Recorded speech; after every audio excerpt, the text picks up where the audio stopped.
대한민국 축구 대표팀이 2026 북중미 월드컵으로 가는 길, 아시아 최종 예선 최대 고비로 뽑혔던 요르단과의 원정 경기를 2대 0완승으로 마쳤는데요. 지난 카타르 아시안컵 준결승 당시 우리가 요르단에 0대2로 패배했던 그 굴욕적인 경기를 요르단의 수도인 암만에서 되갚아준 2대 0 승리였습니다. 이번 경기는 사실 양팀 모두 지난 카타르 아시안컵 때 출전했던 각 팀의 에이스가 빠졌어요. 요르단은 이제 몽펠리에에서 뛰고 있는 프랑스 리그에서 활약 중인 알타마리, 그리고 그의 짝인 알 나이마가 빠졌고, 우리 대표팀은 아시아 역사상 최고의 선수라고 해도 과언이 아니라고 생각하는 손흥민 선수가 빠졌습니다. 과연 이 경기 결과에 대해 양팀 감독은 어떻게 이야기했는지 한번 살펴보도록 하겠습니다. 포천 동중학교 김해 축구센터 15세 이하 팀을 맡으면서 수많은 중등 리그 우승을 이뤄내신 현직 감독 이동진 감독님과 함께 감독들의 말에 어떤 속내가 숨어 있는지 한번 분석해 볼 텐데요. 일단 세라미 감독, 요르단의 감독이죠. 홈 경기였는데 팬들에게 죄송하다. 이런 결과가 나온 것에 전적으로 책임감을 느낀다. 우리의 전력을 발휘하지 못했고 몇 차례 실수도 저질렀다. 이렇게 얘기했는데요. 어떻게 보면 첫 멘트를 봤을 때 선수나 에이스가 없었다는 핑계나 변명보다는 책임감을 느낀다. 내가 그 상황을 제대로 대처하지 못한 것 같다고 자책하는 것 같아요. 감독으로서 사실 경기를 이기고 지는 결과에 대해서는 100% 책임을 통감할 필요가 있는 것 같고요. 그리고 그 책임에 대해서는 전적으로 책임질 준비가 항상 있어야 할 것 같습니다. 사실 당연히 외부적으로나 지인이나 혹은 내 개인적으로는 다 그 선수가 있었으면 또 어떤 팀이든 그렇잖아요. 예를 들어 맨시티에 혼란이 없다거나 과거 아르헨티나에 메시가 없다면 분명히 감독의 책임으로 몰고 가기에는 선수가 빠진 영향을 무시할 수 없지만, 또 감독이라는 게 선수가 다 좋으면 당연히 결과가 나오는 거니까요. 그 선수가 없을 때야말로 본인의 감독으로서의 능력이 빛이 나는 거잖아요. 어떻게 보시나요? 맞습니다. 사실 이 선수가 있었으면 더 잘했을 텐데, 이 선수가 없어서 우리는 경기를 그르쳤다. 경기를 우리가 원하는 방향대로 끌고 가지 못했다. 이런 것은 어쩌면 핑계밖에 되지 않는 것 같아요. 스포츠는 결과로 말해주는 것이기 때문에 어떠한 방법으로든 결과를 낼 수 있어야 하고, 그 선수가 없다면 다른 선수를 대체해서 더 좋은 경기 퍼포먼스가 나올 수 있도록 만들어야 하는 게 감독의 역할이라고 생각합니다. 물론 이제 요르단 입장에서는 요르단이 최근 돌풍의 팀으로서 상승세를 타고 있고, 또 아시안컵에서 우리를 탈락시켰던 팀이지만 기본적으로 강팀과 약팀의 가장 큰 차이는 데스. 그러니까 주전 선수와 비주전 선수의 실력 차이, 그 두터움이 차이를 만들죠. 맞아요. 세라미 감독 입장에서는 분명히 선수가 없는 것이 뼈아플 수밖에 없고, 그래서 기자들의 질문도 알타마리, 알 나마트 없는 것에 대한 질문을 했을 때, 그래 맞다. 한국이 강팀인데 우리가 또 그 선수들까지 없으니까 평소처럼 경기를 못했던 것도 맞다라고 하면서도, 그 부분보다는 그렇지만 그 두 선수의 유무와 관계없이 한국이 전반전에는 기회를 잘 가지 못했다. 우리를 상대로. 그러나 점점 좋은 기회를 만들기 시작했고, 두 번째 골이 우리를 무너뜨리고 말았다. 결국에는 세라미 감독은 저는 좋은 인터뷰를 했다고 생각해요. 우리가 핵심 공격수 2명이 없어서 경기를 부풀게 만든 것이 아니라 우리가 한국의 공격을 후반전에 잘 막지 못했다는 점에 방점을 찍은 게 아닌가? 수비 라인은 정상으로 가동이 됐으니까요. 좀 어떻게 보시나요? 충분히 강팀이라는 걸 인정을 하고, 하지만 전반에 잘 막은 것도 사실이거든요.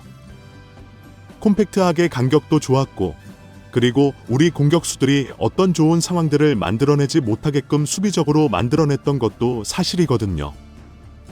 하지만 거기서 실점을 했던 게 요르단에 어떤 어렵게 만들어왔던 그런 시초가 아니었나 싶습니다. 저희가 이지 선수의 해도 골이 나왔던 것도 이제 큰 흐름의 변수였다고 얘기 드렸고, 또 후반전에 어떻게 보면 부상으로 인해 전환이 이뤄져서 배준우, 오영 선수가 들어가서 또 골을 합작해냈던 것도 어떻게 보면 행운이 따랐다고 볼 수 있지만, 그러나 이게 또 반대로 요르단의 관점으로 봤을 때는 우리가 상대가 실수해서 골을 운 좋게 넣은 게 아니라 서우 선수가 상대 수비를 잘 속여내고 올린 크로스도 너무나 정확했고, 또 이 선수의 위치도 너무나 좋았고, 헤더 결정도 너무나 좋았고, 또 배전 선수의 하프 스페이스에서 움직임도 너무나 좋았고, 오 선수의 슈팅도 너무 좋았거든요. 즉, 요르단이 실수해서 먹은 게 아니라 우리가 좋은 플레이에서 넣었기 때문에 요르단 입장에서 알 나이마트와 타마리가 없어서 놓친 것은 조금 아쉬울 수 있어도 우리에게 골을 허용한 것에 대해서는 다른 핑계를 대지 않았다. 즉, 적장으로서는 좀 어떻게 보면 그렇잖아요. 우리가 지난 아시안컵 때 4강에서는 손흥민 선수가 있음에도 불구하고 한 골도 못 넣고 졌는데 분명히 우리 팀에 대해서는 조금 좋은 평가를 내렸다고 생각이 들고요. 그렇다면 이제 홍명보 감독은 어떤 인터뷰를 했는지 돌아보겠습니다. 먼저 경기 소감에 대해선 어려운 요르단 원정 경기에서 승리해서 선수들에게 진심으로 축하한다고 전하고 싶다. 또 멀리서 요르단까지 원정 온 응원단에도 감사하다. 준비했던 것 이상으로 선수들이 좋은 경기를 보였다. 준비했던 시간도 짧았지만 완벽하게 보여줬다고 생각한다. 선수들에게 축하를 하고 싶다. 완전히 전적으로 선수들에게 공을 돌렸네요. 네, 지금 홍명보 감독은 본인의 역할도 충실하게 잘 수행했다고 얘기하는 것 같고, 하지만 선수들이 워낙에 열심히 수행을 해줬기 때문에 결국 경기는 선수들이 뛰는 것이고, 선수들이 그 역할을 잘해줬다고 얘기하는 것 같습니다. 그리고 사실 이번 경기에서 주목할 점은 저희 손흥민 선수, 주장의 부재 상황 속에서 팀 전체가 전반전에 어려웠던 상황을 어떻게 진정시키고 다스려갈까라는 심리적인 면에 대한 우려들이 있었는데, 그래도 대표팀의 주장 출신으로서 대표팀 감독을 맡고 있는 홍명보 감독의 가장 큰 덕목이자 장점이 리더십과 선수단의 신뢰를 가져오는 점입니다. 이게 어떤 외부적인 것을 떠나서 경기에서 선수들이 믿고 경기장 안에서 큰 형, 이제는 큰 형을 넘어서 어른으로서 모습을 보여주는 부분인데, 테크니컬 에어리어에서 선수들을 침착하게 다독이고 빌드업에 어려움이 있을 때 다스리던 모습들이 인상적이었던 것 같아요. 어떻게 보시나요? 네, 그런 부분들은 경기 속에서 굉장히 많이 필요로 하는 것 같아요. 경기에 몰입하다 보면 때로는 선수들이 뜻하지 않은 상황들을 굉장히 많이 맞이하게 되거든요. 그리고 조급하거나 초조하거나 어려운 상황들을 맞이하는데, 그럴 때 벤치에서 홍명보 감독이 그걸 컨트롤하고 좀 더 침착하게 대응할 수 있게끔 선수들에게 동기를 부여한 것들이 선수들이 편안한 마음으로 다음 상황을 대처할 수 있게 하지 않았나 싶습니다. 사실 셀라미 감독도 정말 좋은 감독인데 경기가 안 풀릴 때 흥분한 모습도 있었고, 물론 이렇게 호통치는 것들이 정신을 깨우기도 하지만 우리 선수들이 선제골을 넣기 전까지 위축된 모습도 있었고, 조금 몸이 무거워 보이기도 했으며 정신적으로 힘들어하는 모습도 있었어요. 그럴 때 오히려 홍명보 감독은 호통을 치거나 다그치는 것이 아니라 조금은 편안하고 차분한 표정으로 진정시켜주는 모습을 보여줬습니다. 어떻게 보면 주장 손흥민 선수가 없는 가운데 솔직히 김민준 선수가 주장 완장을 차고 주장으로서의 리더십을 특별히 보여주지 못한 가운데 홍명보 감독의 역할이 어느 정도 잘 작용하지 않았나라는 생각이 들었어요. 그리고 황희찬 선수가 부상을 당한 부분에 대한 질문이 있었는데, 이에 대해 손흥민 선수가 없어서 플랜 B를 가동하면서 왼쪽 측면에 황희찬 선수를 투입했는데 좋은 출발을 했지만 불운하게 부상으로 나갔다. 그 다음에 준비한 카드, 엄진성 선수도 괜찮았지만 부상으로 당황스러웠다. 그러나 결국 배준호 선수가 나와서 잘 해줬다. 다만 황희찬 선수에 대해서는 이라크와의 두 번째 경기가 쉽지 않은 상황이다. 돌아가서 정확하게 체크할 것이라고 했습니다. 황희찬 선수의 부상이 사실 2번 있었잖아요. 표정을 봤을 때 이라크전을 못 뛸 것 같지 않나요? 첫 번째 넘어졌을 때도 쉽지 않았을 것 같았는데 그래도 잘 견디고 의지가 좋다 보니 황희찬 선수가 참고 뛰었어요. 그런데 두 번째로 똑같이 꺾였을 때 제가 볼 때는 짧은 시간에 회복해서 다음 경기에 나오기는 쉽지 않을 것 같습니다. 사실 울버햄튼도 지금 게리 오닐 감독이 경질되는 상황이 발생했고 소속팀에서도 주전 경쟁에서 밀려있는 상황이잖아요. 그런 면에서 본인이 소속팀에 돌아가도 뛰기가 어려운 상황 속에서 대표팀에서 조금 참고 더 뛰어보고 뭔가 포상 같은 것이 있을 수도 있으니까 그 당시에 뛰려고 했겠죠. 하지만 현 시점에서는 무리해서 뛰는 건 의미가 없는 상황입니다. 무리해서 뛰었을 때 경기력이 떨어지고 대체 선수가 없다면 진통제를 맞고 쓸 수 있겠지만 교체로 들어왔던 배준호 선수가 굉장히 잘해줬기 때문에 이라크와의 경기는 황희찬 선수가 뛰기 어려울 것 같고 배준호 선수가 출전하지 않을까 생각됩니다.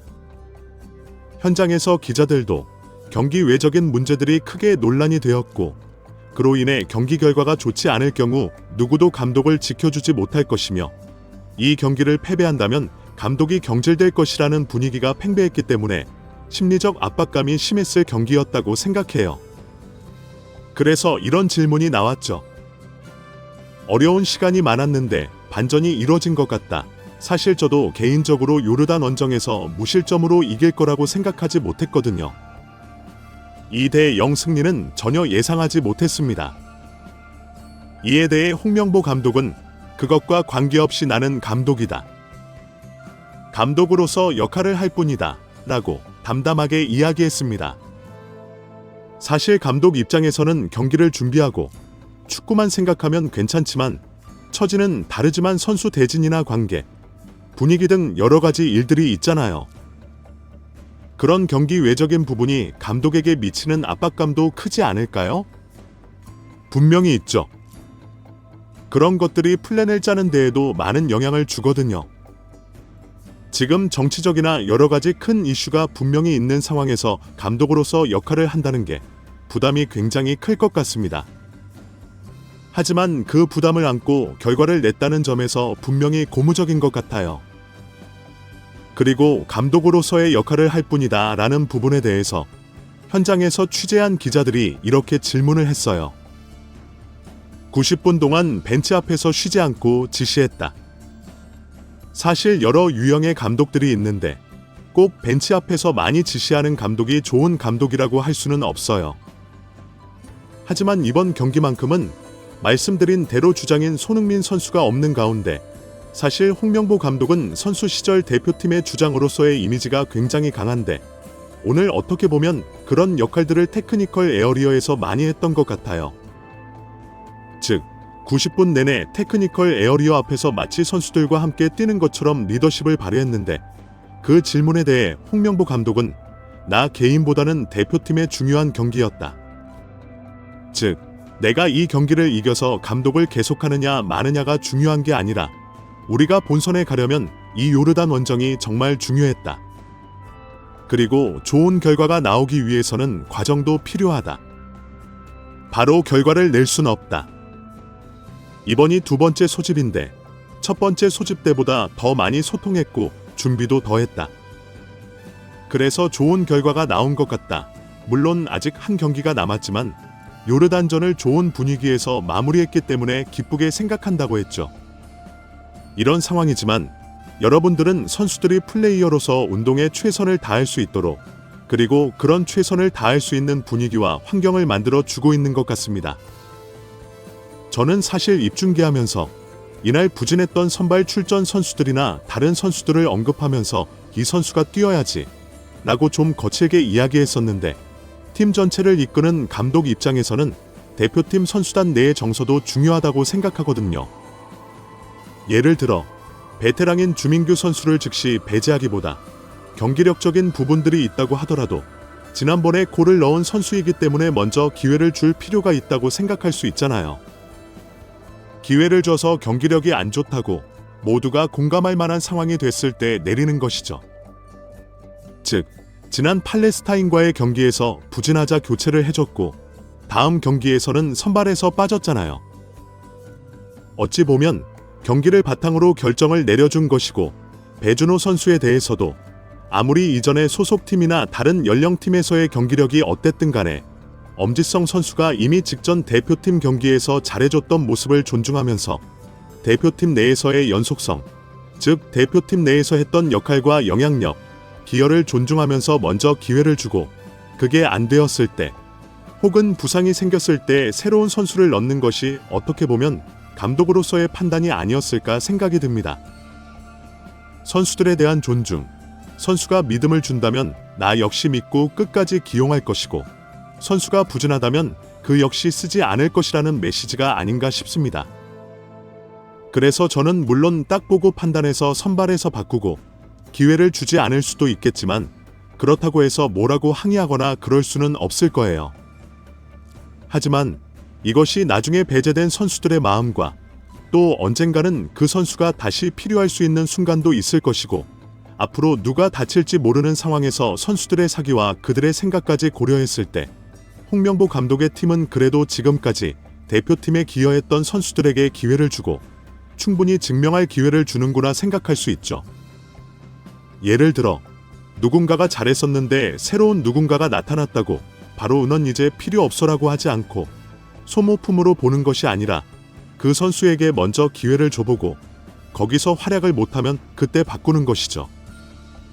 그런 측면에서 생각해보면 저도 사실 개인적으로는 대표팀의 주민규 선수가 맞지 않다고 생각했음에도 또 엄지성 선수가 좀 아쉽다고 생각했음에도 기회를 준 것이 아마 홍명보 감독의 그런 생각이 있었지 않았을까 생각이 듭니다. 감독으로서도 충분히 그런 부분들을 고려해야 하죠.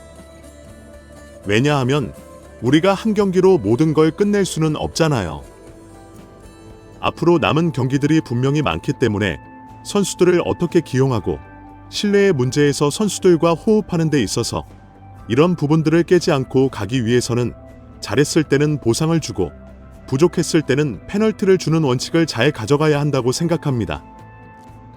네, 좋은 과정이 있어야 좋은 결과가 나온다고 했는데 이번 경기가 전반전에는 굉장히 힘들었고 답답하고 아쉬운 면들도 있었지만 결국 좋은 결과가 나왔던 것은 그것조차도 과정이었다고 봤을 때 축구는 결과로 이야기할 수밖에 없고 결과를 낸 상황에서는 이전의 모든 과정들이 좋게 보일 수밖에 없죠.